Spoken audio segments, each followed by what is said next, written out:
represented at our meeting, which means we have 61% of our congregations here, 53 past or authorized ministers, 74 delegates, 25 visitors, 2 staff.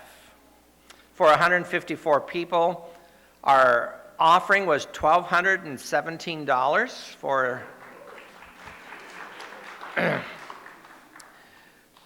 disaster kits, 506 of them.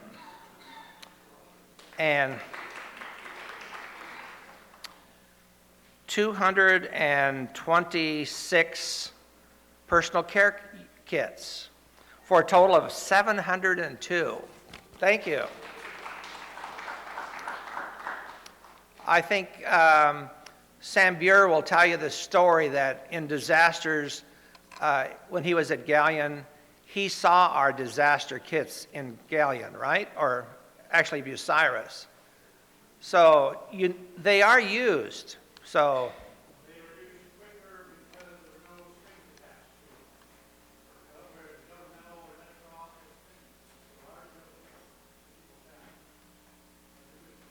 to it.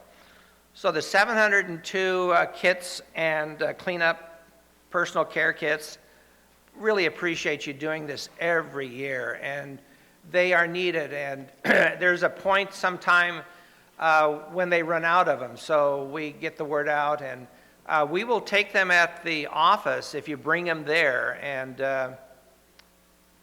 oh, you got my purse. Anybody's purse? A black? Is it black? Yes, inspiring generosity. Margaret Mills. Maybe it's Margaret Mills's. Anybody? Here.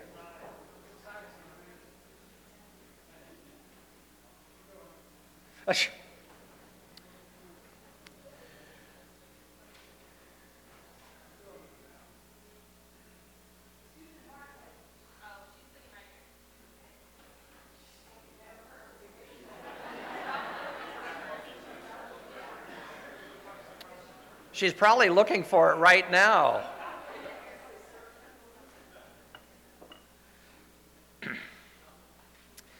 United Church Homes has been an important ministry of Northwest Ohio Association, the Ohio Conference, the United Church of Christ.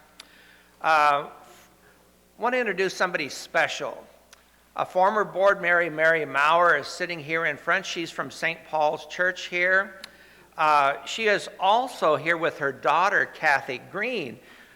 And Kathy Green is now on the board, so there must be a Maurer position.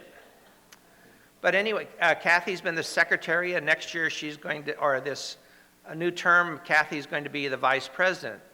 Mary was a moderator of the Ohio Conference.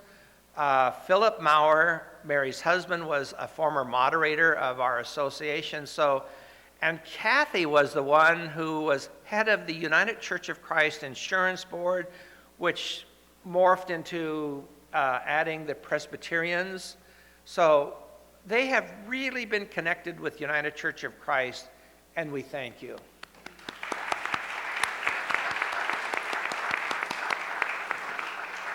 Thank you very much. We were supposed to have several people talk today. It's down to one.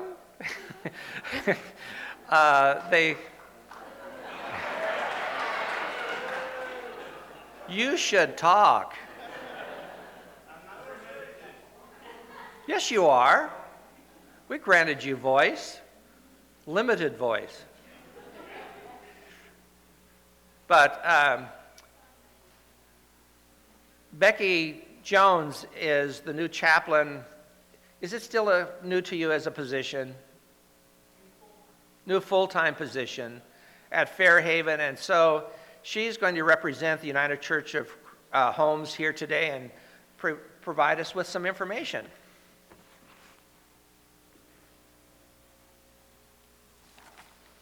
Good afternoon. In representing, first of all, I know that we are very well represented here today. If you are on the board, would you please stand up? I know there are several people on the United Church. Yep. Me too.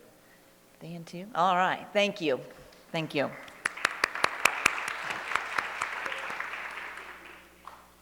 At United Church Homes, we are very grateful for the dedication of individuals and also congregations that support the ministry of United Church Homes.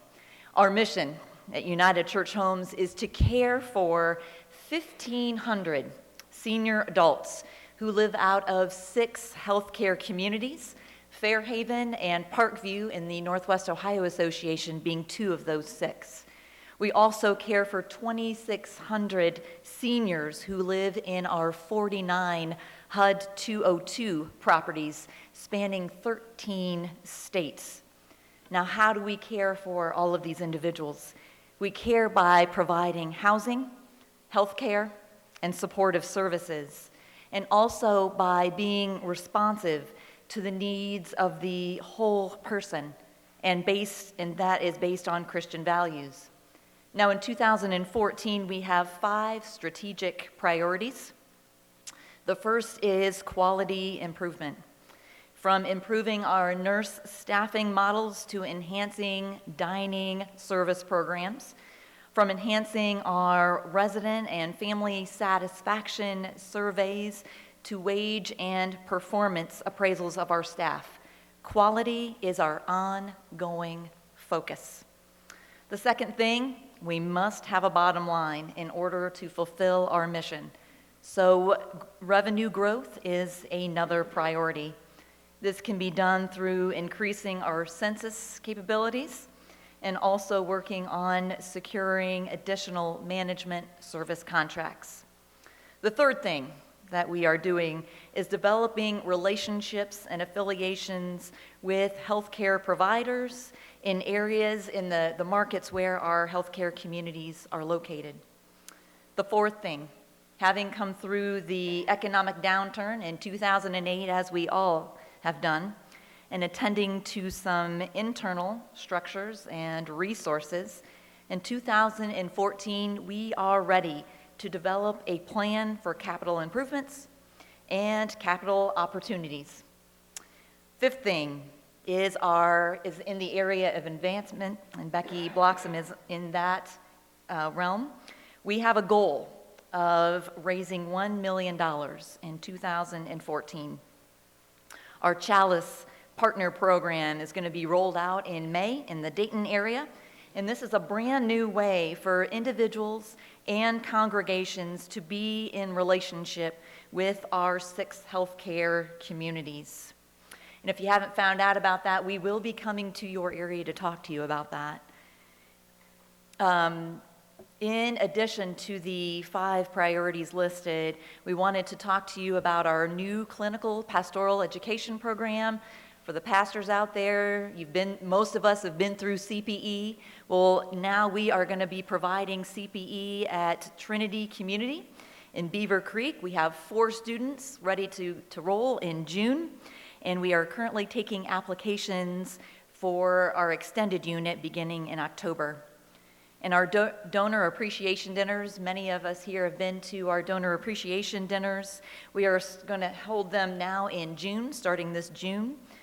We traditionally give a Herbster Award, which is given to a donor, a Spirit Award, which goes to a volunteer, and the new Diacony Award, which will be given to a congregation. Now, I'm going to talk just 1 minute about Fairhaven.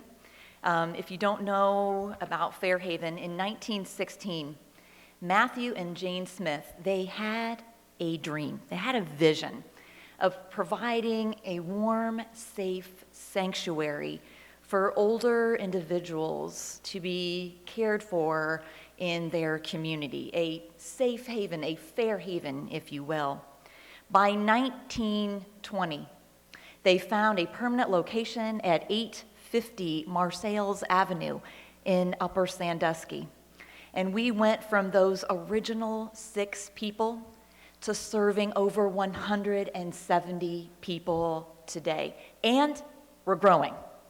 If you have not had an opportunity to come to Fairhaven or any of our 6 healthcare communities, give us a call. We want to give you a tour And so give us a call. We would be more than happy to show you around and tell you all about what we're doing. I know at Fairhaven, many of you have been involved in our capital campaign over the last 5 years, and we are so excited because we have started the renovations. So we should be able to see the first phase finished here in the next 3 to 4 weeks, and we are really excited about that.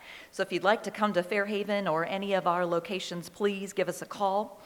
On behalf of Reverend Ken Daniel, our president and CEO, and Mr. Bob Kuchbot, our board chair, we thank you for all of your support in the past, and we thank you for considering how you can continue to support this significant ministry in the future.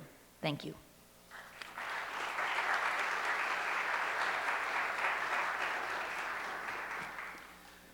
Because of time, we had overlooked one of our presentations, and he was really hurt. So John Capernaum, he was willing to do it, and we were asking him to come forward, and he was really eager to do it. He wasn't hurt. He just wanted to do it because he has a message. So thank you. Good afternoon, everybody. This is not my best time. I can be a morning person, I can be a night person. It's afternoon, after lunch, that's hard. So I'll try and bring my best. I'm a pastor up at Point Place United Church of Christ. We have many other pastors in this room, and I assume all of you at least have a pastor. And so my question for you is, what do pastors do? What should pastors do? What is expected of pastors? Inspiring worship, a well-prepared sermon, being attentive to the needs of people, to be a good listener, maybe involved in the community in a local business association, to give input on budget, youth, other programs, leadership as we try and grow our churches, help churches navigate the waters in our cultural upheaval, as both Phil and Dr. Plant talked about earlier. All of these are expected of a pastor and so many more things. And there is only one pastor that can live up to all of these things, and you're looking at him. Not me, right here. Not quite, anyway. So none of your pastors, none of me or anyone else in this room can do this alone, can do this pastor thing well alone. And so together, we can move forward and become better pastors and grow as churches. And one of the things that we are starting here in the Northwest Ohio Association, we're calling the Excellence in Ministry Program. We're not the first to do it. We've seen it work in places like Massachusetts and Wisconsin. But the Excellence in Ministry Program is based on getting pastors together in small groups that do two things. First of all, these groups allow pastors to support one another. No matter what your vocation, whether it's in the home or out of the home, all of our vocations have different challenges. And it's good to get together and try and figure those out together and just support one another through that, and pastors need that. And the second purpose of these groups is to grow. We don't have any continuing education requirements for pastors, but we need to be growing as pastors. Each of us have our different gifts and skills. We need to be rubbing off on one another, helping one another to grow in different areas, and especially in our blind spots. And so in the fall, we're launching these groups for all authorized ministers. There are groups, 6 geographic groups for authorized ministers, 1 for new clergy, clergy in the first 5 years, 1 for chaplains and other commissioned ministers, and a group of facilitators, pastors among us who are going to be leading these groups, and they're going to have their own group, so they don't have to do it all on their own. If you're a pastor, we want you to sign up for these groups. Over the summer, we'll be figuring out how these groups are all divided up, but we need you to sign up and say, I want this, I need the support, I need to be growing, and so we want you to sign up for that. If you are a member of a church here, a delegate, sign your pastor up for it. please. You can find some of the details. Luke, where is all this? In the back, on the table in the back, you can find one form that gives you some details and allows you to sign up or sign your pastor up. But I just wanted to present that to you, and I hope you'll all be interested and involved in this process. Thank you.